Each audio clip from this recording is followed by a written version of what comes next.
विधानसभा क्षेत्र में 3 वर्षों से लगातार किसान फसल बीमा राशि जमा करा रहा है। 3 साल में पहली बार फसल बीमा राशि किसानों को प्राप्त हुई, लेकिन 273 गांव में से करीब 100 गांव में बीमा राशि नहीं मिली।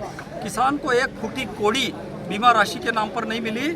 सरकार ने मुफ्त की वाहवाही लूट ली है, लेकिन अन्नदाता किसानों को 1 रुपया उनको नहीं मिला। इसके विरोध में आज सारे किसान आसपास इलाके के और मल्हारगढ़ विधानसभा क्षेत्र के आए थे और उन्होंने तहसीलदार महोदय को ज्ञापन दिया मुख्यमंत्री के नाम, और ये अनुरोध किया कि कहीं न कहीं अन्नदाताओं को जो फसल बीमा जो उनका जो वाजिब मांग है वो उनको मिल जाए। इसके साथ साथ 2019 में कमलनाथ जी की सरकार मध्य प्रदेश में थी, तब हमारे क्षेत्र में बाढ़ आई थी और बाढ़ में कई मकान बह गए थे, किसानों की फसलें बर्बाद हो गई थी।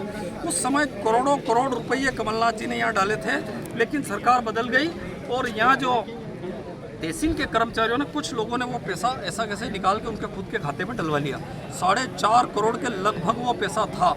उस पैसे की जांच जब ऑडिट में हुई कि एक साथ एक आदमी के 25 लाख, किसी के 35 लाख, किसी के 50 लाख रुपए इन्होंने आपस में डाल लिए थे, तब उसकी जांच हुई तो जांच में यह पाया गया कि उन किसान, वो जो कर्मचारी थे जिन्होंने पैसा खाया, उनके खिलाफ कार्रवाई होना थी। लेकिन दुर्भाग्य से यहाँ का जो मंत्री है, उप मुख्यमंत्री, उन्होंने जितने गुंडे और मवाली पाल रखे हैं, सारे के सारे वो किसी भी अपराधियों के खिलाफ कोई प्रकंडी बनने देते हैं, तो उन्होंने जो है उसको पैसे को निकलवा के कलेक्टर ऑफिस में जमा करा दिया। आज सारे किसानों ने ये मांग करी कि वो किसानों का पैसा है 2022 में जब वो कलेक्टर के यहाँ पड़ा हुआ, तो कलेक्टर के वहाँ से निकाल के सारे किसानों के खाते में डलवाया जाए, इसके लिए मांग करी। इसके साथ साथ इस क्षेत्र में जो सौर ऊर्जा के जो लोग हैं वो आकर के गुंडागर्दी कर रहे, किसानों को डरा रहे। सरवानिया के किसान हमारे यहाँ आए थे और उनके वहाँ ज़बरदस्ती कब्जा करने के लिए वो जो कंपनी के लोग आ रहे हैं और उनको परेशान कर रहे हैं, पीड़ित कर रहे हैं। इन सारी बातों को लेकर के आज हमने मांग करी।